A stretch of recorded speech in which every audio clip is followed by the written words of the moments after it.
The New Age is a bit difficult to define because unlike most formal religions, it has no holy text, central organization, membership, formal clergy, geographic center, dogma, creed, etc. It's a network of believers and practitioners who share somewhat similar beliefs and practices. These beliefs can be added to whichever formal religion they follow, if any. In the last 10 years, the New Age has shifted out of the counterculture and into the mainstream of society. Today, its effects are felt in almost every aspect of life: medicine, politics, science, psychology, and even religion.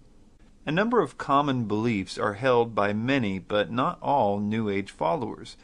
Individuals are encouraged to kind of shop for their beliefs and practices that they feel most comfortable with, kind of like a buffet line. Some of these common beliefs are things like personal transformation, the idea that mystical experience will lead to transformation. Methods to attaining that include things like hypnosis, meditation. Some believe that hallucinogenic drugs are useful to bring about and enhance this transformation. Believers hope to develop new potentials within themselves, the ability to heal oneself and others maybe, or psychic powers, new understandings of the workings of the universe, etc. Other common beliefs are divination and miscellaneous occult activity. Really anything occult. Astrology, tarot cards, runes, numerology, dream interpretation. I could go on and on and on. Channeling, which is allowing spirits to talk through you in order to get information. Channeling is actually really a foundational thing in the New Age, as we will see later. Pantheism. This is the idea that all that exists is God. And this leads really easily and naturally to the concept of the divinity or godhood of the individual or person, the idea that we are all gods. Reincarnation. This is the idea that after death we are reborn and live another life as a human, and the cycle repeats itself many times. Also, the human potential movement. It's the concept of cultivating extraordinary potential. Adherents believe that the net effect of individuals cultivating their potential will bring about positive social change at large.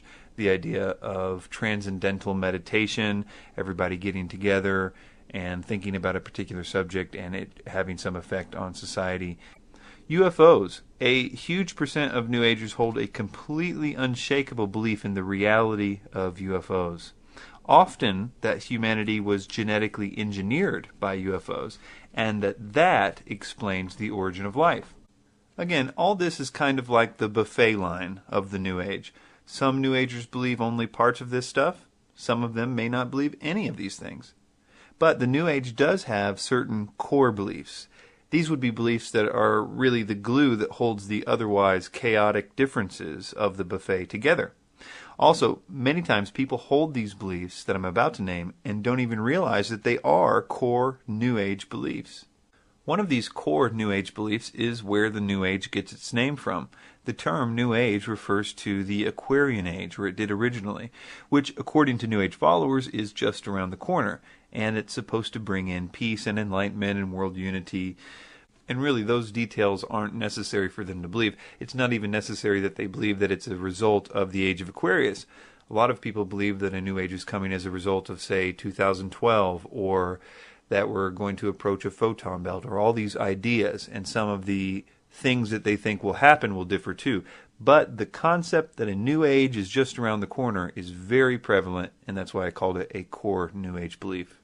Another core belief is closely related and often associated with the idea of the Age of Aquarius, and that is the coming spiritual evolution of mankind.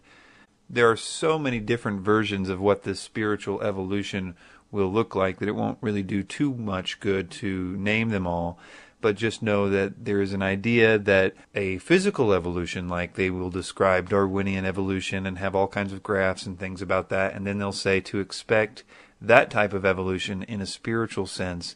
And as I said, oftentimes this is associated with the coming Age of Aquarius, or however they believe that's supposed to happen. Another core New Age belief is that man is inherently good, or even divine, or that he can be divine if certain conditions are met. A lot of emphasis is put on the potential for man to become like God, or to have God-like powers, or mind powers or something. Often that's tied to the previous idea of evolution, the idea that we are evolving into gods, and that's what we would call evolutionary godhood, and that it's the next step in evolution. Another fundamental thing taught is that the Bible cannot be trusted as is, and that biblical Christianity is one of, if not the biggest problem that the world must overcome in order to have this new utopia. Sometimes those in the New Age talk about Jesus and Christianity in a good light. They especially did this early on in the New Age. A lot of Christian vocabulary was used, but none of them would say that the Bible is inspired or that the Bible means what it says. In fact, even if they didn't claim that the Bible was corrupted, they might claim that you have to interpret the Bible in this special esoteric way in order to get what it truly means. And they have a lot of antagonism and even hatred for those people that do believe the traditional biblical view. And that antagonism is really always under the surface in the New Age. But in the New Age, as I like to call it, the one that has begun to form after 9/11, has really become more overt and openly antagonistic towards Christianity and Christians. Very little peace and love from them on that topic. World unity or a coming utopia is always a part of it. Early on, it was Atlantis. You still hear a bunch about the return of Atlantis or the new Atlantis. There's often an economic unity involved there, a world government sometimes even a single world leader, especially within theosophy. But it's also hoped for in theosophy that that leader will unite the world into spiritual unity, that is a one-world religion.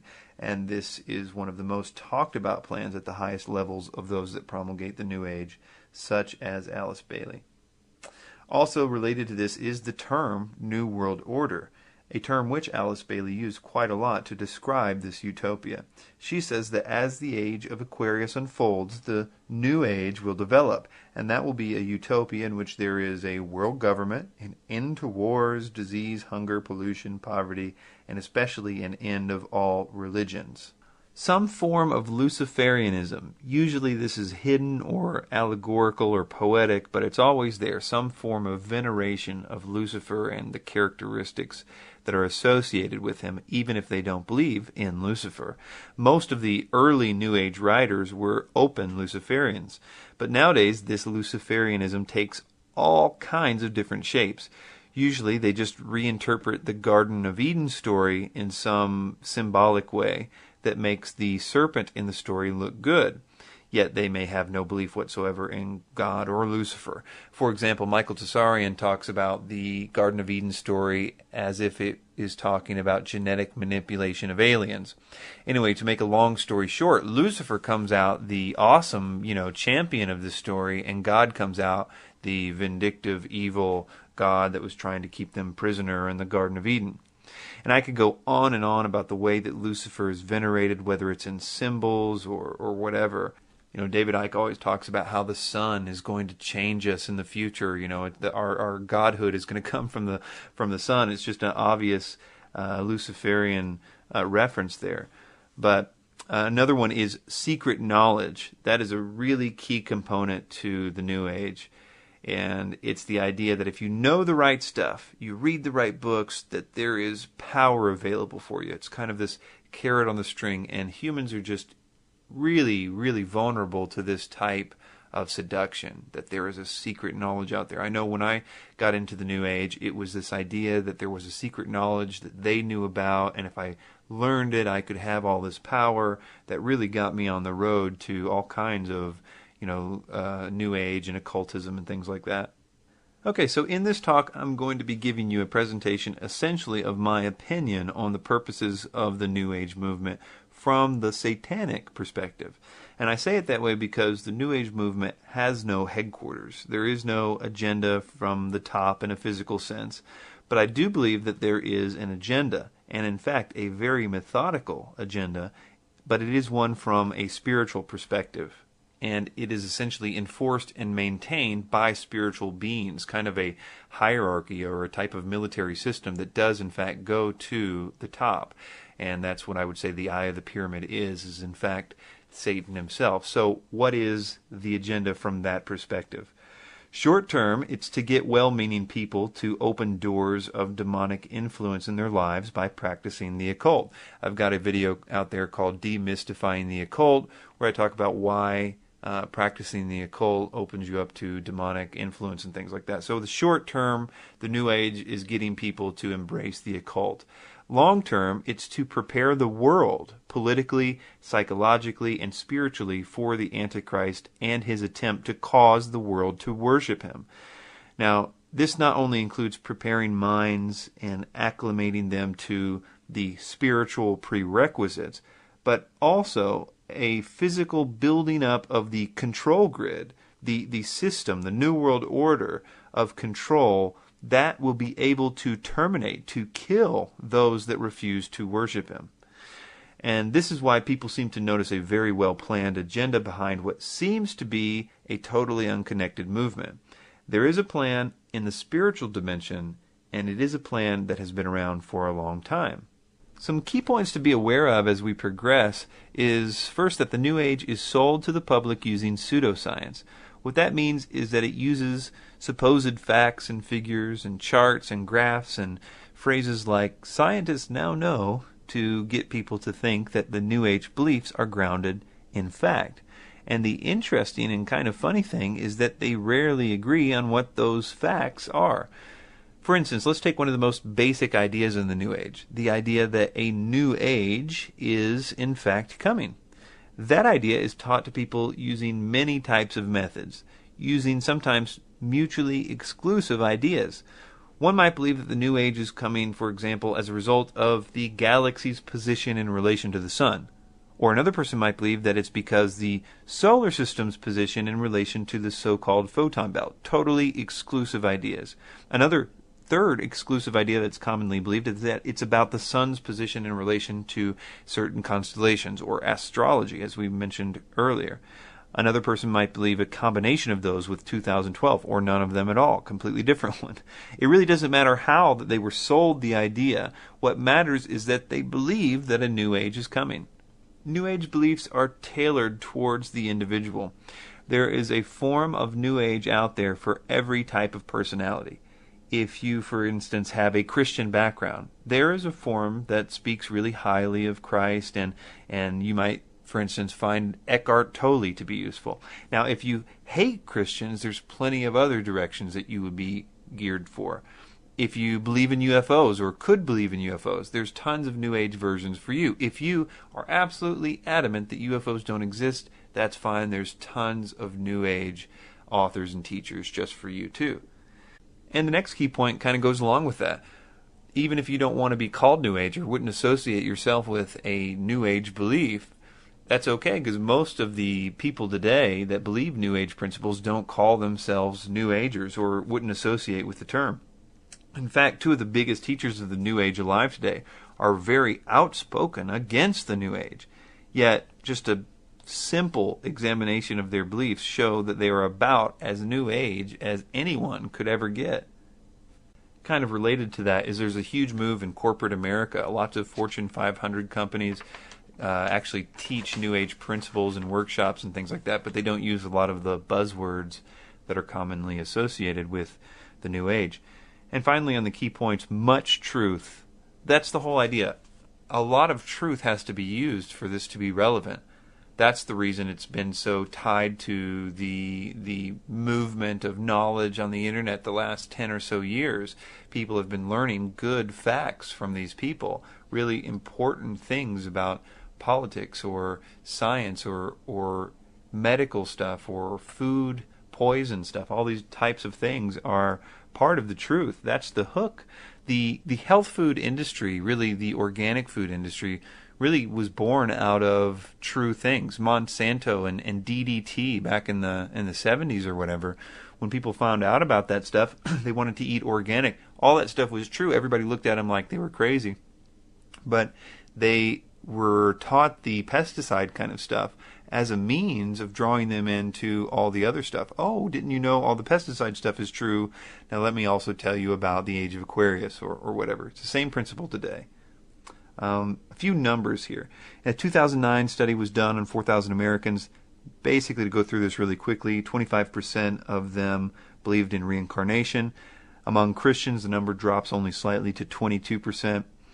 65% of people in this study express belief in at least one of these New Age ideas, and 43% of young adults believed in some type of astrology.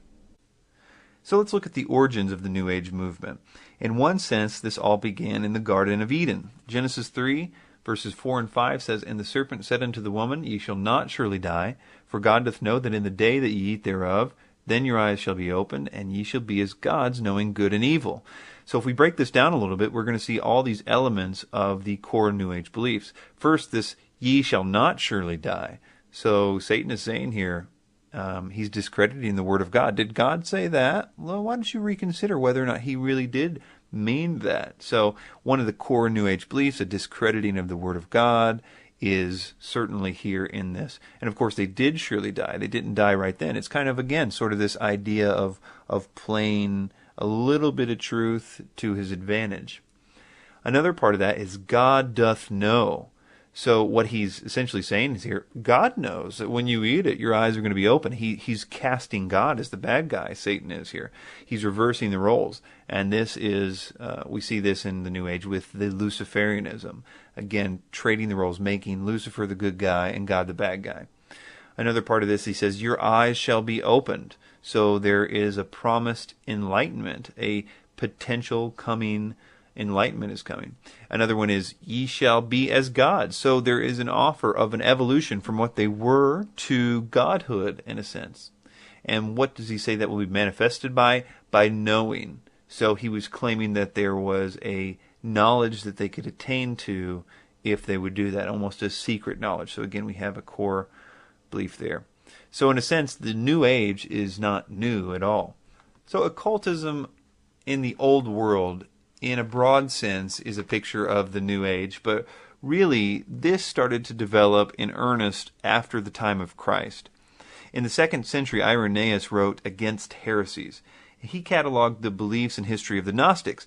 The Gnostics really offered a hybrid Christianity, offering a lot of occult themes with Christian vocabulary and backgrounds and things. And that idea sort of stayed with the Gnostics for some time, but the idea of incorporating biblical vocabulary is really at the roots of the modern New Age movement. In the 1700s, the Christian mystics like Emanuel Swedenborg arrived, and that's basically occultism with Christian vocabulary, as I said. And all that culminated in the writings of Helena Blavatsky and the Theosophical Society, and then there was a whole lot of stuff that followed that, which basically used their themes and developed them. But where Satan's plan for the Antichrist starts to really become a bit more noticeable is with the writings of two main people, Helena Blavatsky and Alice Bailey. Let's talk briefly about Blavatsky first. She was born in 1848. In 1875, she formed the organization called the Theosophical Society. She founded the society with two men, Colonel Henry Steele Olcott and William Quan Judge. Blavatsky's influence came mostly from her writings. Her first book was entitled Isis Unveiled, published in 1877. She started a magazine called Lucifer Magazine. Her principal work, The Secret Doctrine, was published in 1888, and contained in those writings are the doctrines that helped really form the New Age movement to what it is today. It is said that part of Blavatsky's book, The Secret Doctrine, was channeled to her through a, quote, ascended master or, quote, highly evolved being called Kuthumi. This being apparently spoke through her, and belief in these ascended masters who communicate with humanity is very crucial when studying and trying to understand the New Age. As we will see, the New Age doctrine was entirely given to us by spiritual beings, which I would argue are biblical demons, and do put forward that argumentation in my video, David Icke Debunked. Then in 1880, Alice Bailey was born. She really emphasized the need for humanity to make a one-world government and a one-world religion for this theosophical Age of Aquarius idea. Alice Bailey formed the Lucifer Publishing Company in 1920. In 1922, she changed the name to Lucius Trust. Lucius Trust basically promoted the work of one of these, quote, ascended masters who called himself Dejwa Kul, who was working through Alice Bailey for some 30 years. This demonic force wrote volumes of material through Bailey, and those writings serve as the basis for all New Age thought. I mean, I almost can't be more emphatic about that. Almost every tiny little New Age concept can probably be tracked back to something in her extensive writings. But her writings are very cryptic, and they almost need a dictionary of terms in order to understand what she means by certain things. And almost no New Ager reads her work. What has happened is that the New Age gurus spend the time reading her work, and then they teach the concepts that she teaches to their followers, filtered through their own personal beliefs and eliminating all the references to New World Order and the World Teacher and all this stuff. Again, the New Ager does not need to know where this stuff comes from. They just need to believe the basic principles. Quoting Terry Melanson here, it says, Lucis Trust is a powerful institution that enjoys consultative status with the United Nations, which permits it to have a close working relationship with the United Nations, including a seat on the weekly sessions, but most importantly, influence with powerful business and national leaders throughout the world. Through its founding of World Goodwill, Lucis Trust is, quote, aggressively involved in promoting globalist ideology. Here's a quick quote to illustrate just one aspect of her position regarding the coming world government and the control that it needed. She said, in the preparatory period for the New World Order, there will be a steady and regulated disarmament. It will not be optional. No nation will be permitted to produce or organize equipment for destructive purposes or to infringe the security of any other nation. Bailey was always referencing something called, quote, the plan.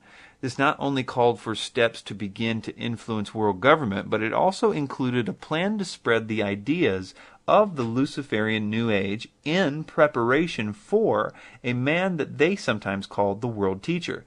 This plan was admittedly to prepare the human thoughts to accept this new world order and new world ruler when he finally comes. One quote from her regarding this says, this must form the theme of all the propaganda work to be done during the next few decades, until the year 2025.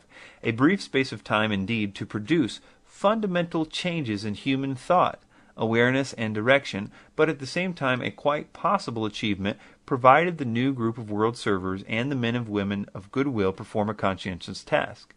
So we'll talk about this group later on, but what she's wanting them to do is to produce propaganda to essentially change human thought and awareness and direction in preparation for her new world order, in preparation for the world teacher. Another quote says, the day is dawning when all the religions will be regarded as emanating from one great spiritual source. All will be seen as unitedly providing the one root out of which the universal world religion will inevitably emerge. Then there will be neither Christian nor heathen, neither Jew nor Gentile, but simply one great body of believers gathered out of all the current religions. So you can see that she intends to produce propaganda to get the world to think the way that she wants them to think. I want to point out, by showing the Luciferian roots of theosophy, that it is their intense veneration of Satan and Lucifer and their hatred of God that I think makes it not all that unlikely that they could be used to promote this very important satanic aspect that is preparation for the Antichrist, because they were so given over to it. Helena Blavatsky writes that it is but natural to view Satan, the serpent of Genesis, as the real creator and benefactor, the father of spiritual mankind. She has a lot of quotes like this, but I'll just read a few of them. She also writes that Lucifer is the Logos in the highest. She writes that Satan is the God of our planet and the only God.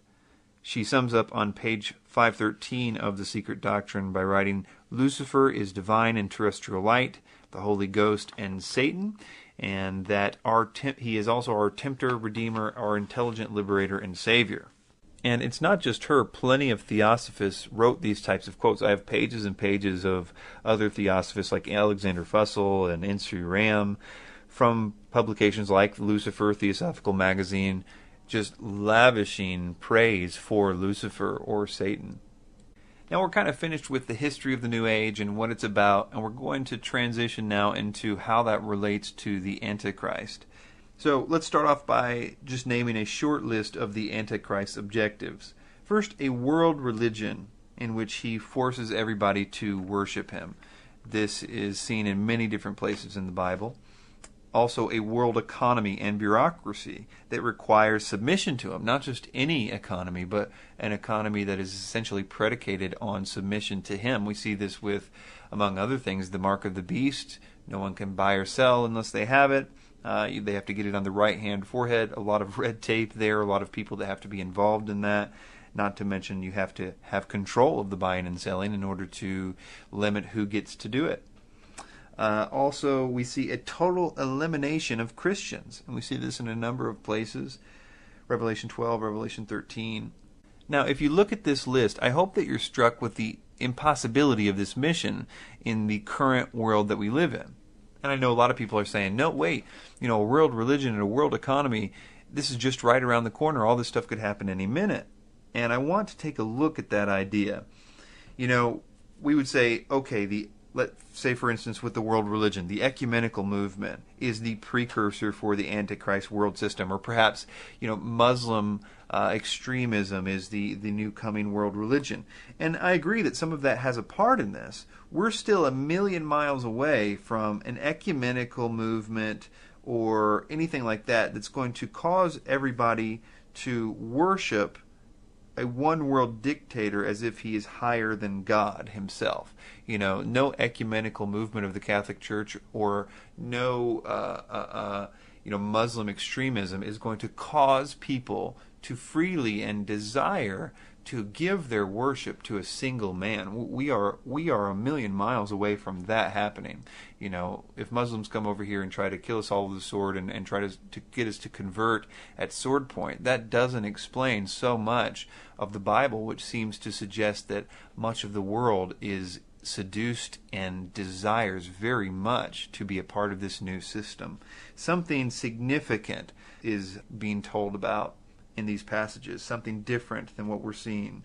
You might say also in the same idea that the world economy is right around the corner. All this stuff is going to, one world currency and all this stuff, and I would say, yeah, maybe that is. It could easily happen very, very soon, but not a world economy that requires you to pledge your allegiance to one man and to give one man your worship. That would be a hard sell to militant atheists or radical Muslims or Buddhists or Catholics or anyone these days. A one world economy, sure, but not a one world economy that is based on the worship of a man. Also, you might say that the killing of Christians could happen any day. After all, there's persecutions going on right now in other countries. You could say there's lots of anti-Christian attitudes that are getting awful, neo-atheism, radical Islam again. But no matter how bad that it gets, in this current paradigm that we live in, when we're all ostensibly trying to live green and be politically correct, something different must occur for the entire world to be okay with a total religious genocide. What I'm trying to get everybody to understand is that this system will require a catalyst, an event or set of circumstances that will change everything about how the world views religion and God. Now, you have to think big, because nothing less than a total world paradigm shift will get this politically correct world to willingly and knowingly agree to unite together in worship of a man and be agreeing to kill those who do not want to do that. Alice Bailey, or rather the demon speaking through her, recognized that the world teacher, or Maitreya, would need a monumental change in the paradigm of the world in order to accept him. Although she had a huge system called the Plan, which we'll talk about in detail later, to prepare the world for this world teacher, she also recognized that ultimately, in order to make it work, it had to come on the heels of some type of tremendous chaos. She said, quote, "Only universal disaster could have brought men to a state of mind wherein such propositions and solutions could be presented." She also said that they, speaking of these spiritual beings like the coming world teacher or the Maitreya, they come in times of crisis. They frequently create crises in order to bring an end to the old and the undesirable and make way for the new and more suitable forms for the evolving life of God immanent in nature. They come when evil is rampant. For this reason, if for no other, an avatar may be looked for today. The necessary stage is set for the reappearance of the Christ. So again, she's saying that the order of the phoenix, basically, this phoenix will rise out of the ashes of the chaos. And real briefly, that is what I think this symbol means. The double-headed eagle of Lagash is essentially a double-headed phoenix that rises out of chaos. The order ab chao means order out of chaos. I think this is representative of the satanic trinity. The 33 upside-down pyramid there is representative of Satan. And Satan, as it says in the Bible, gives his authority to this beast. The beast is the false prophet and Antichrist, which is 666. Is third is 33.33333. And I think that is what is represented by the number 33. But this is really a side issue. The main thing that I wanted to say here is that chaos is the thing that's going to bring this order of their phoenix. But the crucial thing to realize here is that she knew that the New World Religion, as she called it, would not be accomplished by the spreading of the ideals of the New Religion alone, which is the New Age belief. She recognized that something that he, the Phoenix, did would cause the world to throw away all the religions and embrace the new one. She understood the magnitude of what was required in order to inaugurate a world religion. I throw around the term world religion all the time, but it means that Hindus and Buddhists and Muslims, atheists, and many Christians will gladly and at the same time apostatize to join this new religion. So here are some quotes from her about how this world teacher, or the Antichrist, as I'm just going to start calling him, will inaugurate the new religion. She says, "It was pointed out then that the first move which the Christ would make would be the stimulation of the spiritual consciousness in man, the evocation of humanity's spiritual demands on a large scale, and the nurturing on a worldwide scale of the Christ consciousness in the human heart."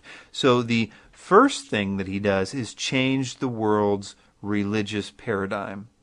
In this next quote, she's going to refer to the Christ as she often does to refer to the world teacher, and she's even going to refer to him as 2,000 years ago, making him synonymous with Jesus of Nazareth. But she would be the first to tell you that she doesn't think that it's the same Jesus that the Christians believe. She's got a long story, so don't let it confuse you when she calls him the Christ, because she certainly doesn't, and Theosophy definitely doesn't think that he is the same Christ in the way that we think about him. She says, "The motivation for this reappearance is complete and settled. It is clearly perceived by the Christ. The work initiated by him 2,000 years ago must be completed. The new world religion must be inaugurated." That's the important part there. The inauguration of this new religion is to begin with his reappearance. I've got two more quotes from her on this point because it is a really important thing to realize. She says that this, the New World Religion will do, and its implementation will proceed apace after the reappearance of the Christ. So again, the real work of changing the religions is going to happen after he shows up. So they can only do so much to spread the New Age ideas, because ultimately it's going to require his appearance to actually make it all happen and to make the entire world believe it. And finally on this point she says, "When the Christ appears, the non-essentials will surely disappear. The fundamentals of faith will remain, upon which he can build that new world religion for which all men wait." So his appearance is essentially the foundation from which the new world religion will be built. Now, although the world teacher was needed to actually empower this religious system, Bailey by no means planned to sit idly by and wait for it to happen. In the meantime, she saw it as crucial to infiltrate all areas of influence with the ideas that would be needed in order to accept the change when he did come. She says the present world order, which is today largely disorder, can be so modified and changed that a new world and a new race of men can gradually come into being. Renunciation and the use of the sacrificial will should be the keynote for the interim period after the war prior to the inauguration of the new age. So she's saying that the mindset must be modified and changed in order to achieve this new race of men, this new world. Another quote that we've already read, and I'll try not to do this again, but this one is really important for this idea that she is interested in the propaganda of changing people's minds about this. She says this must form the theme of all the propaganda work to be done during the next few decades until the year 2025, a brief space of time indeed to produce fundamental changes in human thought, awareness, and direction, but at the same time a quite possible achievement provided the new group of world servers and the men and women of goodwill perform a conscientious task. Now, besides all this propaganda work, it also becomes clear in her writings that there's more than just preparing the world in this religious sense for the Antichrist. There's also a very complex plan to prepare the world for a world government. Now, this quote is from the Lucis Trust website, and it's from the so-called purposes and objectives of an organization called World Goodwill, which is an accredited non-governmental organization with the Department of Public Information of the United Nations. It says, when the world teacher and present head of the spiritual hierarchy, the Christ, will reappear among humanity to sound the keynote of the New Age, there are millions of mentally alert men and women in all parts of the world who are on rapport with the plan and work to give it expression. They provide opportunity for cooperation with the spiritual evolution of humanity. There is no group so likely to ensure that humanity achieves this most difficult goal as the men and women of goodwill, requiring only courage to initiate action to prepare for the New World Order. So part of this preparation for the New World Order, according to her, is to build up a United Nations or an international body that can form a world government. And she also says that it's needed in order to prepare for his appearance. She says, first of all, he will come to a world which is essentially one world. His reappearance and his consequent work cannot be confined to one small locality or domain unheard of by the great majority, as was the case when he was here before. So she's saying that he needs a system built up for him before he will appear, and clarifies that in this quote when she says, his disciples in every land know that he will reappear when they have done the needed preparatory work. She talks a lot about the need for building up the United Nations. Keep in mind when I read this next quote, this was written just a year after the United Nations was founded. It says, when the United Nations has emerged into a factual and actual power, the welfare of the world will then be assured. We are attempting to do it on a vast scale, and this in spite of opposition, an opposition which can only temporarily succeed. These things are the things which the hierarchy, in its already successful procedures, is aiding and will continue to aid. So she's saying that there is opposition to the United Nations growing, but the spiritual dimension is helping them out. So she always talks about the people that will put forward this agenda, whether it's the propaganda work and preparing the minds of people, or whether it's the actual on-the-ground forming of the world government. She always calls them the new group of world servers, sometimes the men and women of goodwill. So here's a few quotes from her about them. Members of the new group of world servers and the men and women of goodwill must be sought for in every department of life. They will be found among the adherents of all the current ideologies and in political and scientific circles, among the world educators and philanthropists, among the creative workers, the industrialists, in ordinary homes and in the ranks of labor. I, Master Dejoicoul, call on all men and women of goodwill in the world to study the principles of the New World Order. Another quote says, they will thus create world public opinion, which will be so forceful and so outspoken on the side of human welfare that leaders, statesmen, politicians, businessmen, and churchmen will be forced to listen and comply. Steadily and regularly, the general public must be taught an internationalism and a world unity which is based on simple goodwill and on cooperative interdependence. So this system works in such a way that there doesn't need to be any real physical human organization that sends out orders. Workers in the new group of world servers, for instance, don't need to know that that's even what they're doing. The thing that makes this work is that the orders are not coming from Lucis Trust Publishing Company or anything like that, but rather from the so-called hierarchy. In other words, these spiritual beings that so many people in the New Age are involved with. In fact, most of the current New Age gurus claim to be in contact with some kind of spiritual beings, whatever they think that they are. And that's why the New Age is crucial. A lot of people right now are being seduced into getting into the occult because they think it's, going to lead them to spiritual transformation or something. But the occult activities are opening up doors to these spiritual beings. It's kind of a step-by-step process. First, they blow their mind with whatever paradigm-shattering stuff that they have. The people then get into the occult. The occult stuff then opens doors to the spiritual beings. A certain percentage of those people will then begin to communicate with those beings, and those beings' agenda is to set up the world for the Antichrist system, whether it's preparing people's minds or whether it's putting different things in place for the actual governmental system.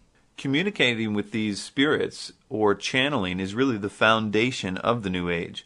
Some of the most famous names in the New Age movement claim not just to have spirit guides, but that those guides are the ones feeding them some of, or if not all, of their information. And we've already seen with the two people who were really the foundation of the New Age, Helena Blavatsky and Alice Bailey, how they both were in contact with so-called ascended masters or spiritual beings that they believe to be highly evolved. But we see the same pattern over and over in the New Age. A Course in Miracles is a really famous New Age book written by Helen Schumann. It was channeled, and she didn't even want people to know that she was involved with the channeling until after her death.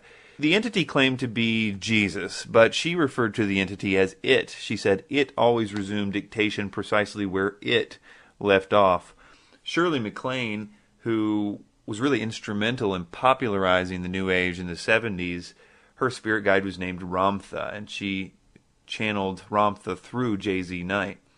J.Z. Knight is the woman behind the Ramtha cult that produced the hit pop movie, What the Bleep Do We Know? That was all put together by J.Z. Knight, and she's channeling Ramtha actually throughout the course of that movie. Also, Conversations with God, a guy named Neil Donald Walsh. According to the title, it's God that was speaking to him, but the method was also channeled. He said it was like taking dictation. Really quickly on Neil Donald Walsh, in a section of his book, he thanks a guy named Robert Mueller, who was instrumental in the United Nations in setting up all these programs like UNESCO, the World Core Curriculum program, where he basically told people how to teach their kids. That whole program was dedicated to Alice Bailey and Dejwa Kool specifically. He said that's the principles in which his legislation was guided by. So really interesting connection there to Neil Donald Walsh and Alice Bailey. Aleister Crowley wrote the Book of the Law. He attributed that particular book to a spiritual being named Hiawas. Edgar Cayce, Levi Dowling, both the Akashic Records or the Universal Mind. The Seth material, very seductive set of material written by, as you would guess, Seth. It's actually pretty sad. The lady who was forced to write this by this entity, really, it destroyed her life. It's a very sad story about this entity and basically taking control of this woman. David Icke also has spiritual beings that, when you really look into it, and I detail this a lot in David Icke Debunked, that really control all the information that he gives people. And the sad thing about it is he never questions who these entities are. He literally says he doesn't know and he doesn't care who they are. And we really could go on and on with this list, especially in regard to the modern New Age or truth movement. People like Jordan Maxwell and the Pleiadians that he believes he's been in contact with, or David Wilcock and the Egyptian god Ra. Or if we got started on 2012, I have a video out there called The Interesting Origin of the 2012 Theories, in which all that stuff came to us either from, supposedly Quetzalcoatl or some various names like Logos, or all these different spiritual entities essentially told the people originally to go start telling people about 2012. There's rarely anything in the modern New Age movement that we haven't been handed on a silver spoon from these spiritual entities. 1 Timothy 4 verse 1 says, "In the latter times some shall depart from the faith, giving heed to seducing spirits and doctrines of devils." So, what are these doctrines of devils, and what do they have to do with the latter times, as it says here in this verse? I've read a lot of channeled material, that is, material that the author claims they didn't write, but rather a spiritual entity wrote through them. And when you read that type of material, it has very common themes. First, it's very seductive, it's very intelligent, but the themes that are there are very consistent. And I'm just going to put this list here. This list should actually look somewhat familiar to us because it's very similar to the core New Age beliefs that we looked at earlier. So here's a list of the things that are very, very common in material that comes from channeled spiritual beings. They seem to be very focused on these 5 things. Number 1, the New Age will replace the old one. Number 2, the old age is tied to biblical Christianity, the coming evolution of humanity, that man is or can become like God, and finally a unification of the world systems. So I'm going to take a look at these one by one and show you why demons would be pushing these specific things and what purpose they might have in the Antichrist's kingdom. So first, on this point that the New Age will replace an old age. For that, let's take a quote from Helena Blavatsky, the founder of the Theosophical Society. She says, "Theosophists, at any rate some of them, know that it is no end of the world, but the consummation of the age, i.e. the close of a cycle which is now fast approaching. Again, the messianic cycle of the man connected with Pisces. It is a cycle historical and not very long, but very occult, lasting 2,155 years. When it enters in a few years, the sign of Aquarius, psychologists will have some extra work to do, and the psychic idiosyncrasies of humanity will enter on a great change." So the main thing that I want you to get out of this is that she's saying that this new age, the one called the Age of Aquarius, will replace the old age, which she is tying to, biblical Christianity. And she's saying in the new age, all kinds of stuff is going to change. Psychologists are going to need to do all this work. So this new age will replace the old one. That's the main thing that I want you to get out of that. But we're going to have to take this opportunity real quick to debunk this fundamental idea of the New Age. That is the age concept, which I will demonstrate is a very modern idea and something that no ancient person would make the claim of. But we need to really understand what she's saying there because it's a fundamental principle of the New Age that is totally wrong. So you can look at that backdrop there on the screen. You've got Aries and Pisces and Aquarius. All these are constellations. Now, you can see there on the bottom the horizon. That's the Earth, what it looks like from the Earth's perspective. Now, over a 26,000 year period, because this is changing as a result of the precession of the equinoxes or the wobble of the Earth. So the Earth wobbles and completes a wobble every 26,000 years. And as a result, the stars that we see on the horizon shift.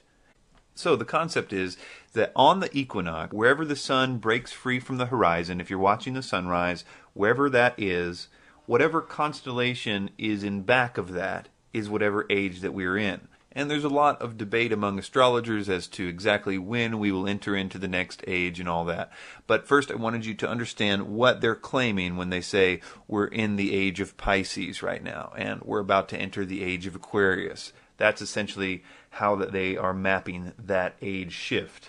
Now I'm going to read to you a refutation of a woman named Acharya S., who was behind a lot of the information in the Zeitgeist films, very popular on the internet.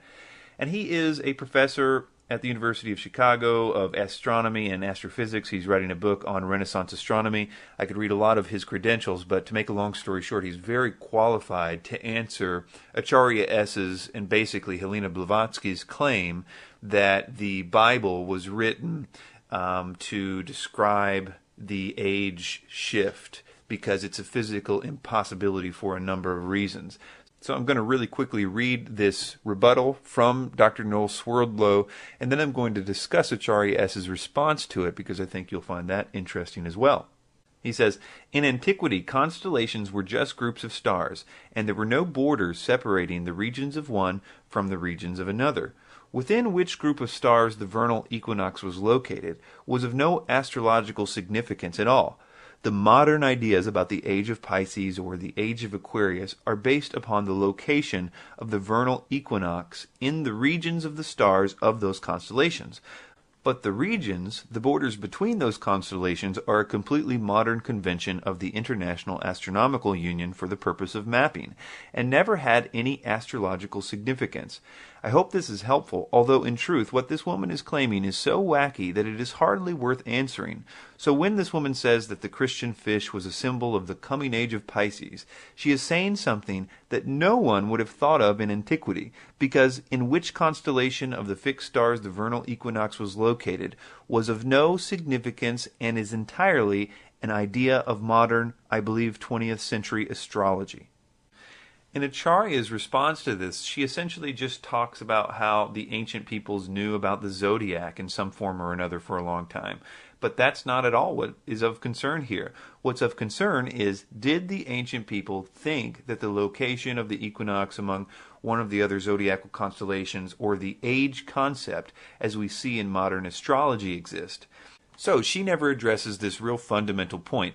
Did the ancient peoples even believe in an age concept? Not only is that important for her astrotheology, but for the New Age in general, the whole concept. Did they in fact believe in an age concept in order to create the Bible to make it be talking about a coming age? So everything is resting on this point. She never addresses it. In fact, she does quote a guy named Dr. Edwin Krupp to address her straw man argument that they did believe in constellations, which is obviously everybody would agree on that point. So what Lacona does is he emails her source that she's using to prove her points and asks him about the actual problem of Dr. Noel Swerdlow's point about the age concept. And her source, Dr. Edwin Krupp, says this: Professor Swerdlow is well informed on the ancient history of astronomy and astrology, and his report to you reflects current scholarly opinion formulated by textual evidence, although people have traditionally projected terrestrial concerns and priorities onto the sky in celestial myth. The detailed astrological mapping your opponent advocates is not supported by evidence, and certainly cannot be tracked back 2 millennia or more as described. And I don't really think you can overemphasize this from the point of trying to debunk astrotheology or New Age ideas. It really is a crucial point to make known. But unfortunately, it doesn't matter if you take this idea of the age of Aquarius away from them, because they have been selling the idea of the New Age using so many different contradictory ideas that if you take this one away, they'll still have any number of outs. For instance, maybe 2012, or the idea of entering into a photon belt. All of these specifically have been debunked too, but there's just such a sheer number and widely held belief that we are entering into a new age that unfortunately it doesn't do all that much good to debunk this primary idea of the age of Aquarius anyway. But the next part of this is something that you're going to see in the channeled material, and I mean, they spend pages and pages and pages on this concept. Once they introduce the idea that a new age is coming, the next step is to show that the old age has failed. I think Alice Bailey really sums up the importance for preaching this when she says, "Only universal disaster could have brought men to a state of mind wherein such propositions and solutions could be presented.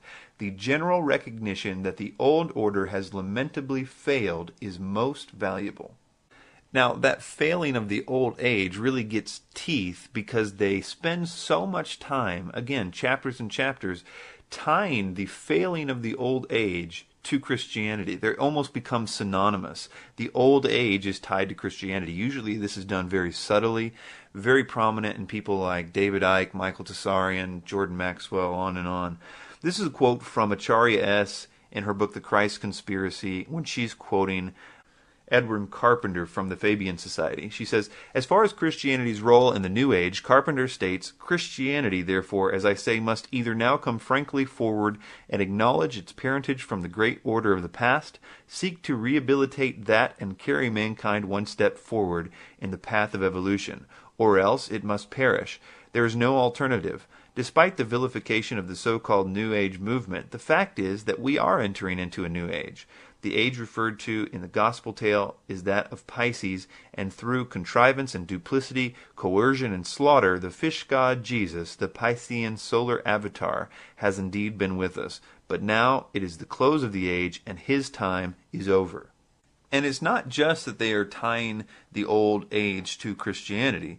It's that they also spend a whole lot of time trying to tie Christianity to all the problems of the world, by proxy saying that when Christianity is gone, all of our trouble will also be gone.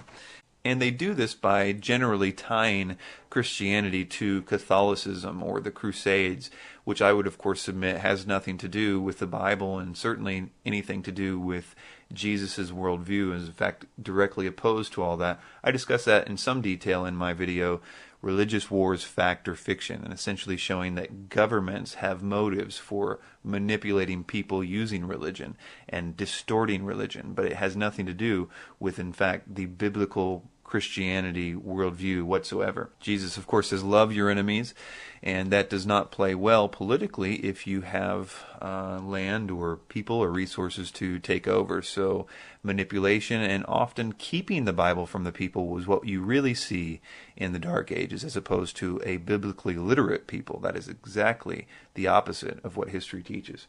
Nevertheless, Annie Wood Besant in Lucifer Theosophist magazine in April 1925 says the following: the equinox will reach the sign of Aquarius, and coinciding the great cycle of influence, we can indeed hope to put a complete end to all the influence of the past cycle, with its tyranny, slavery, war, and cruelty. This is one of the great transitional epochs, and the karma before humanity as a whole, and to every group in particular, is to reform itself from slavery, female subjection, war, and cruelty, and establish a civilization based on humaneness and interest in spiritual matters.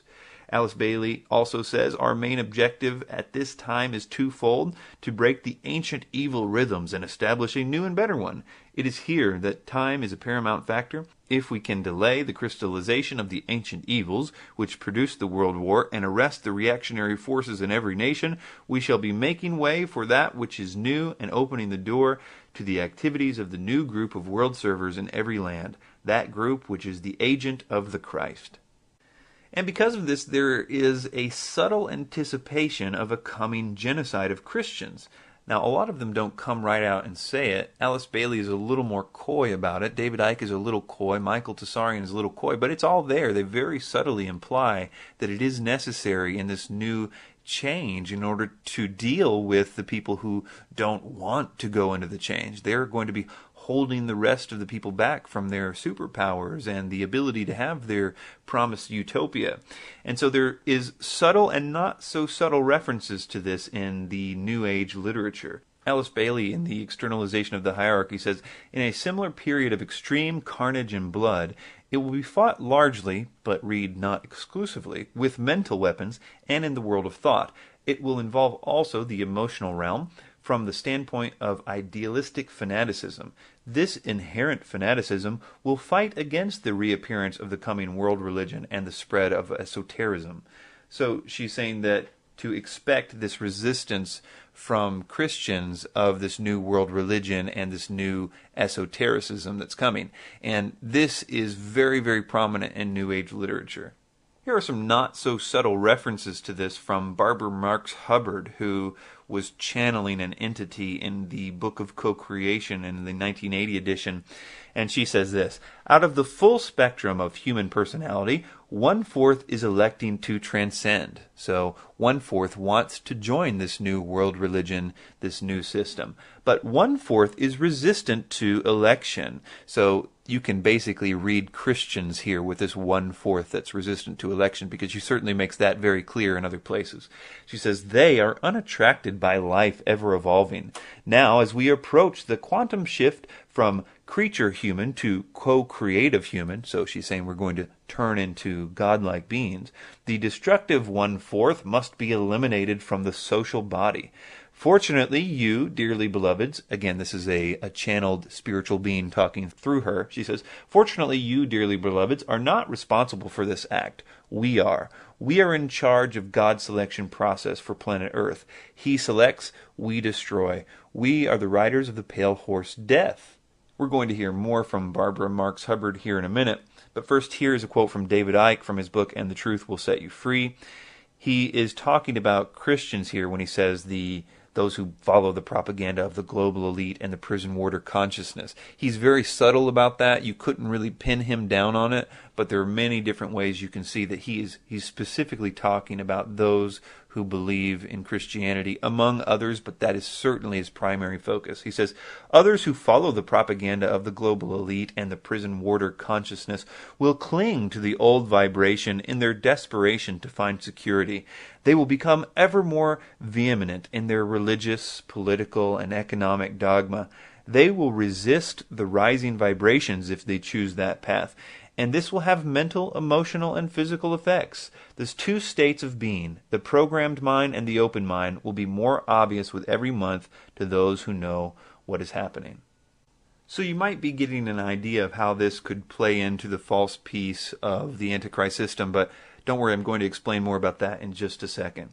But another consistent doctrine of demons is the idea that humanity should expect an evolution very soon. Often this idea is preceded by a long explanation of regular, Darwinian type evolution, like in the case of Barbara Marx Hubbard, who we just read. That's a big part of her presentations, is explaining regular evolution and then saying that, since species evolve, we are also about to evolve into something new. But that's not always how it's done. Sometimes they say that we're not actually going to look different, but only our spirits will evolve. Others say that we will actually be changed into light beings and no longer exist on the physical plane. All kinds of variations about that. So I mention all that just to show you that it doesn't matter how you come to believe that a spiritual evolution is coming. What is important is that you believe it. And another aspect of that is that this spiritual evolution is supposed to be based on your religious preferences according to them. We just read all those quotes where it was saying that, these certain people, they will choose not to evolve. And the reason is because they were stuck in the old system. They were too brainwashed by the old system. So that's code for these Christians wouldn't give up their Christianity and wouldn't join the utopia and therefore become the world's greatest enemy. I want to quickly point out why the Christians won't join this new utopia, even if it looks really, really good and really solid. The reason why it's specifically Christians is because it was specifically Christians that were warned about this false utopia that will pretend to be good and look good and everything about it will seem good, but they have been warned that it isn't good. And that's a criticism that people often say about Christians in the Bible. They will say, well, the Illuminati wrote the Bible because they want to get everybody to believe that it's the return of Christ. And so they'll essentially, think that the New World Order is good. But that explanation makes no sense if you've actually read the Bible and understand prophecy. What it's saying is, yes, Jesus is going to return, and before that, Armageddon and everything happens. But before that, there is going to be a false utopia, a false peace, a false world government, a false world religion forced on everybody, and to resist it at all costs because it isn't what it seems. That's the element that people seem to forget when they're putting that charge on the Bible and saying, well, the Bible was written by the Illuminati. If it was, then it's the most ridiculous thing for them ever to do because it is essentially the most anti-New World Order document on the face of the planet. So getting back to this idea of the spiritual evolution of humanity and this new system, the idea is that every good thing is going to be possible in this new Atlantean system. All wars are going to be over, all the people are going to live in peace, and as a bonus, everyone's going to have superpowers as well. David Icke literally quotes a demon at the end of every one of his lectures. This quote is pretty much indicative of a lot of the channeled information, but I just wanted to read it to again solidify the mindset that's being taught here. He says, in 1990 I experienced this, and it stood the test of time in my experience. It says, my own allegiance to your planet goes back to the Atlantean period. As the energies around your planet quicken, so these latent energies. These energies that were withdrawn were now being phased back in. They will gradually be awakened as the consciousness level of your planet raises itself. Those of you who are working together to raise your consciousness, you will be able to hold more and more refined vibrations, and the energies themselves contain the knowledge which is beginning to surface again in your consciousness. Many of you will remember the Atlantean times. You will remember you communicated with, say, dolphins and whales. You understood these sentient creatures. You could levitate. You could manifest things. You could cause spontaneous combustion, not by miraculous means at all. Once you know what you're doing, these things follow. It is a matter of order. Now I am looking at a time on your planet when these energies are reawakened and reintegrated into your consciousness. And here's a few more quotes about this idea that the evolution is only going to affect those who can agree with the new system. Here is Barbara Marx Hubbard again. She says, "The end of this phase of evolution shall come. All will know their choice. All will be required to choose. All who choose to be natural Christs will be guided from within as to how to proceed. All those who choose not to evolve will die off. The kindergarten class of the earth will be over." So again, the idea is that this spiritual evolution is one that people are either going to choose to embrace the new system, the new utopia, the new world religion, or they will choose not to. So the evolution in the future, according to all the channeled information, is all about essentially your religious preference. In fact, there's a lot of suggestion in this channeled material that everyone else's evolution and their superpowers, etc., are being held back by those who are still holding on to the old age. So the Christians or the people that are choosing not to evolve into this new system are going to prevent the other people from getting their evolution. David Icke says, "We are now entering a period of fantastic change, and the happening of events are speeding up all the time. We have two challenges here in front of us. People have to get access to that information and to start to realize who they really are and the nature of life, that we can go into this stage two, which is this incredible consciousness shift that's going to happen and is happening with many people already, but can happen for everybody if we open up to the knowledge of what's going on. And to do that, the edifice of suppression has to go." Bill Cooper, studying all this stuff, said, "But this callous disregard for the right to life of every human on the planet has been predicted before in the New Testament. John was moved to write, 'Yea, the time cometh that whosoever killeth you will think that he doeth God's service.' The New World Order, ladies and gentlemen, will sail in on a sea of blood." The next doctrine is that man is or can become like God. So here are a few quotes from channeled material. Ramtha, speaking through J.Z. Knight, said, "What be you? You are God." In A Course in Miracles, it says, "Jesus became what all of you must be. Is he the Christ? Oh yes, along with you." Benjamin Krim said, "Man is an emerging God." So you've got the evolutionary godhood idea there. By the way, Benjamin Krim also wrote a book called The Reappearance of the Christ and the Masters of Wisdom. That has nothing to do with Alice Bailey's book, The Reappearance of the Christ. And in my estimation, Benjamin Krim is essentially just a fanboy of Alice Bailey. He's really of no real significance in this whole scheme of things. And I talk a little bit about that in my video Straight Talk about Maitreya. Also Benjamin Krim Debunked. It's the same video, just a different title. And the final doctrine here is world unity. You see this in almost all channeled material. There's some type of unification of world systems promoted. Often it is associated with a utopian ideal or some kind of Atlantis connection, a resourceless economy or something. We've already seen a lot of examples of this already in some of the material that we've already quoted. So I'm just going to jump right into how some of these doctrines are going to specifically play into the Antichrist system. So we'll take these first two together. The idea that the New Age will replace the old one, and the old age is tied to Christianity. This one has more of the concept of kind of scraping off the old paint before you apply the new paint. Both of these have, application to getting the world to reject God. The Antichrist will be instituting a new religion, one that mocks the idea of the God of the Bible. Eventually, he will declare himself to be higher than God, higher than anything called God. Daniel 7, Daniel 11, 2 Thessalonians, Revelation 13. So he will need to thoroughly convince the world that the God of the Bible has been completely discredited. And the second part of that the old age is tied to Christianity. We talked about how that they made such a big deal about how all the wars of the past were because of Christians and everything.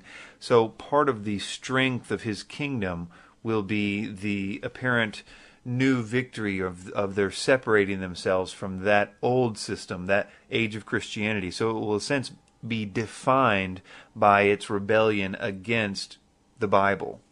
That matches up actually pretty nicely with the Bible's description of the Antichrist, in the sense that he is described as a proud blasphemer, a boaster against the God of the Bible. And I think that makes sense if his kingdom is essentially defined by its separateness from the Bible. We'll take these next two together as well. First, the coming evolution of humanity, and that man is or can become like God. So how do these relate to the coming Antichrist system? They're what I call the carrot on the string, in a sense. This idea that they can attain godhood if certain conditions are met. This is, I think, going to be part of the motivation for humanity to do what Satan wants them to do, which is to eliminate Christians. We see that in Revelation 12:17 and other places. He needs a politically correct modern people to do this for him, to carry out this genocide. I think we've seen this beta tested in Germany in the 1930s. Germany was a pretty progressive place in the 30s, but they got normal people to get on board with a genocide. And they did it really based on the idea of this coming evolution. The idea that they were helping the world evolve by eliminating the unfit. And I don't have time here to go into the Nazi belief in theosophy or the so-called Atlantean fifth root race that was believed in by Hitler and Himmler and all that. But I do detail that a little bit in my video, David Icke Debunked.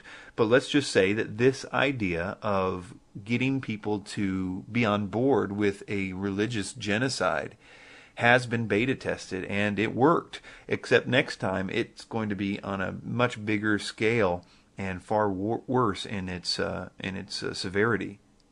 And this last one is easy. Almost all the descriptions of what the Antichrist will do in the Bible require a physical world unified system. From implementing the mark of the beast system and governing of the buying and selling, the Antichrist will try to change the set times and laws, Daniel 7. He's going to need manpower and a police state structure to carry out the genocide. It says that the Antichrist will gather the kings of the earth and their armies together to make war against Jesus Christ as he returns, Revelation 19. Plus, Revelation 13:7 says quite plainly that the Antichrist will rule every tribe, people, language, and nation. You may remember earlier that I mentioned that something big would have to happen in order to change this world as it currently is into a world that would gladly do these things. I mean, a world economy, sure, might be right around the corner, but not a world economy which forces everybody to pledge their allegiance to a particular man, or, there is anti-Christian sentiment out there, but not anti-Christian sentiment that will lead to all the world deciding to kill all Christians. So something big is needed to happen. And I'm going to propose how this could be done. There are surely numerous ways that could happen, but I want to share with you a way that I am personally convinced that it will happen. Although, listen, I want to stress this. I am not dogmatic about it. I wouldn't be surprised if this all came together in a completely different way, but I do feel that I should share how I think this paradigm shift could happen. I think it could be done with an alien or UFO deception. Again, deception is the key word there. I'm not proposing to know what form this deception will take. It could be a number of options, like aliens, supposedly showing up, stepping out of craft, landing on the White House lawn kind of thing. Or it could be some sighting of craft, perhaps hovering over different cities like we've seen in different movies. It could be some discovery on Mars or another planet, or some other quote-unquote proof of life on other planets. It could be some archaeological discovery, perhaps in or around the pyramids or something similar to that. It could be a holographic event, which, of course, the technology of which is apparently available anyway. It really doesn't matter. The effect of any one of those things would be the same. And it's the effects of this proposed event that I want to talk about. It should be noted, as I've explained many times, that I do not believe that what people experience as alien abductions are actual aliens from other planets. Here's some quotes from some interesting people. Interesting because they are, members of the military or really heavily involved in the study of UFOs, but they're not necessarily Christians. Some of them obviously not Christians, but they have studied the UFO phenomenon in depth. The first one is from Arthur C. Clarke. He says, one theory which can no longer be taken very seriously is that UFOs are interstellar spaceships. George Crichton, in a 1992 Flying Saucer Review policy statement, says, there seems to be no evidence yet that any of these craft or beings originate from outer space. Lynn Cato, in an Air Force document, says, a large part of the available UFO literature is closely linked with mysticism and the metaphysical. It deals with subjects like mental telepathy, automatic writing, invisible entities, as well as phenomena like poltergeist and ghost manifestation and possession. Many of the UFO reports now being published in the popular press recount alleged incidences that are strikingly similar to demonic possession and psychic phenomenon. Dr. Pierre Gurin says UFO behavior is more akin to magic than to physics as we know it. The modern UFO-nauts and the demons of the past are probably identical. John Keel says the UFO manifestations seem to be, by and large, merely minor variations of the age-old demonological phenomenon. Trevor James in Flying Saucer Review says a working knowledge of occult science is indispensable to UFO investigation. Whitley Strieber, who is probably one of the most famous UFO abductees, in his writings describes the evilness of these entities and that they had to be demons. There's so many quotes from him on this. Of course, nowadays he's very, very new age in his belief, and he sort of backtracks from a lot of the things that he said originally about that. But I think that the best evidence of all is the fact that certain people that have experienced a so-called alien abduction have reported that when they called out to Jesus, the attacks totally stopped. And it didn't matter if they thought they were on some spaceship being tortured or whatever, they were immediately back in their bed. Oftentimes, the people experiencing this are people that have been heavily involved in the occult or magic. In fact, Whitley Strieber in his early books were all about that theme, the occult ideas and magic and things like that. There are a few other reasons why people begin to get this, but the large majority of them have opened up doors in their life by practicing magic in some way. I personally know the people involved with a ministry to help people who experience these attacks, and they now have hundreds and hundreds of testimonies of people on their CE4 Research Group website.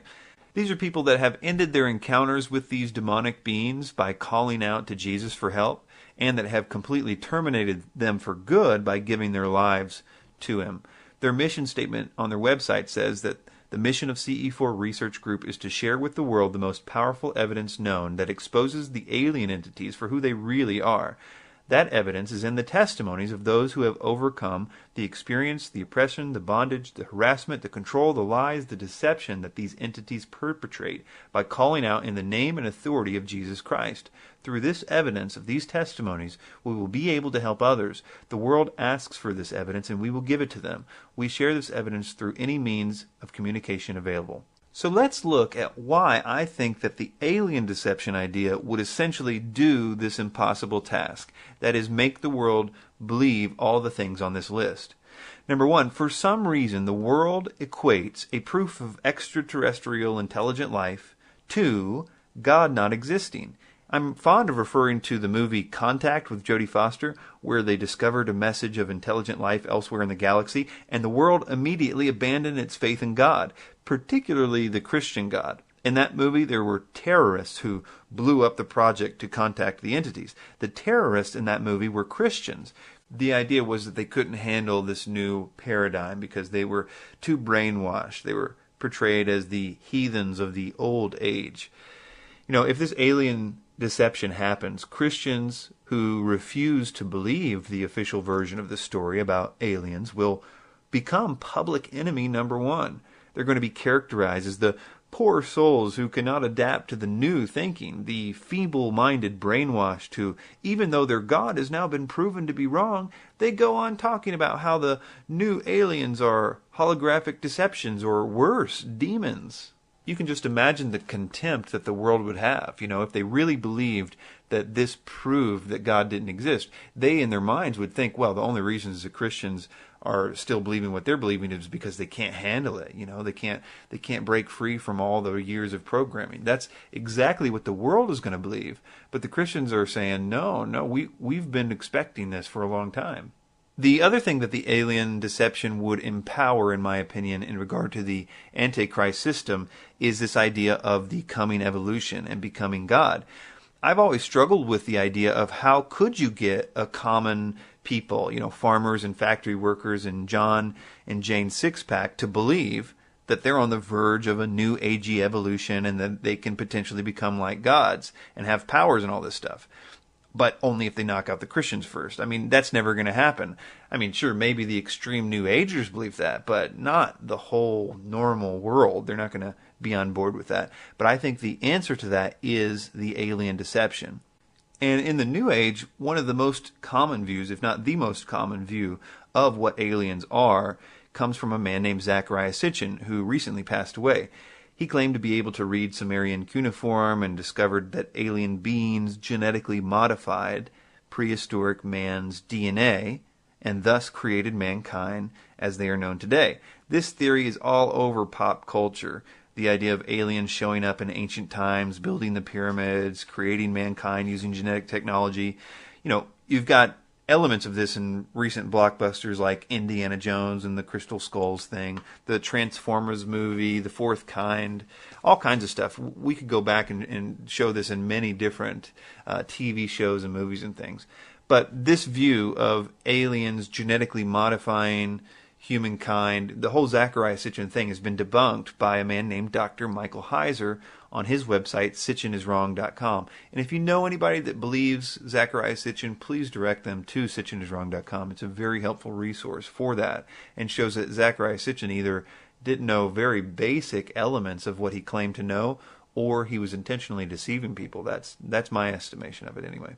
It really doesn't matter if the theory that aliens were super technologically advanced and messed with prehistoric apes' DNA to create man is used or not. If they can be shown to exist at all, they will be perceived in a sense as gods. They will be, so much further advanced than us, not just in terms of their technology, but what if the idea is floated that they can communicate telepathically or something?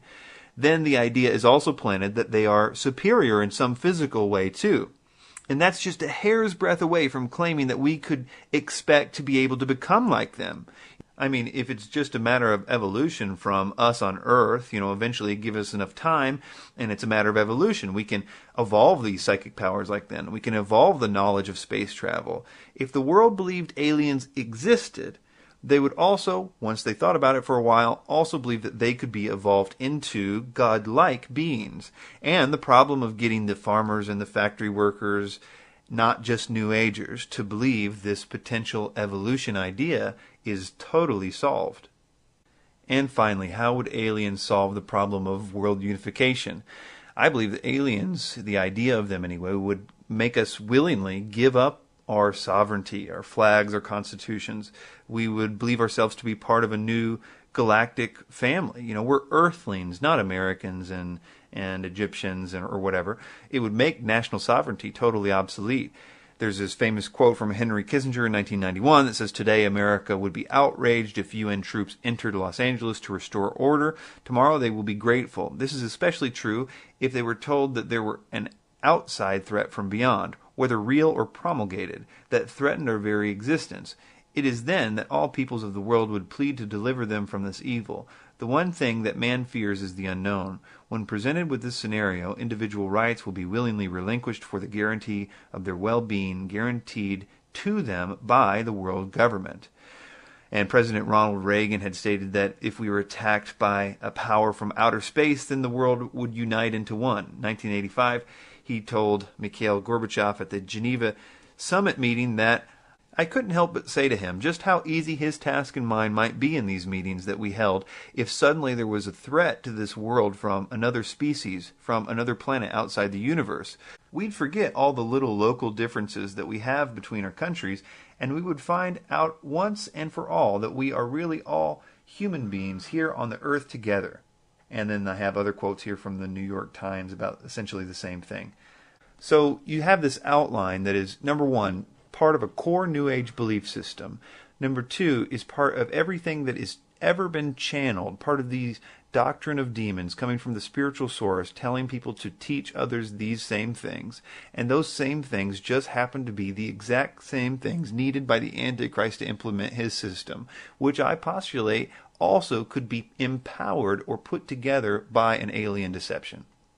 In conclusion, the New Age is just a blueprint. It's a blueprint that has an encoded agenda.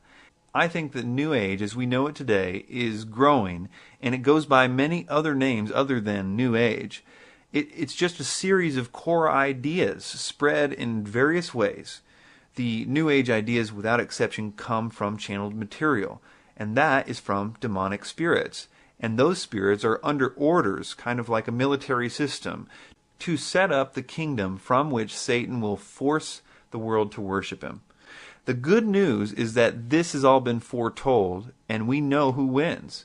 Christ is absolutely victorious in this battle of good and evil. And in light of this immensely important time and the great battle that lies ahead, I implore you to be reconciled to God through Jesus Christ. 2 Corinthians 5:21 says, He made him who knew no sin to be sin for us, that we might become the righteousness of God in him. So he made him who knew no sin. That is, Christ lived a perfect life for 30 plus years with a perfect record. He made him to be sin. That is, that God put on him your sin. If you repent, change your mind, be willing to turn from your sin. You might not have the power to do it. You might not be able to do it very well, but you must be willing to do it. And that same willingness, that same turning is also turning towards the Lord and being willing to make him the Lord of your life. So if you repent and believe this gospel, then when he looks at that cross 2,000 years ago, he sees your sins. And when he looks at you, he sees the perfect life that Christ lived. So we give Christ our sin to be punished by a just and good and loving God.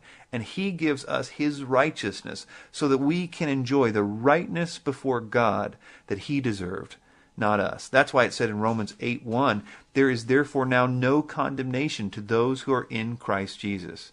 He will give you a new nature. It says that if any man is in Christ, he's a new creature. This new nature has new desires. You won't be perfect, but you will begin to be perfected.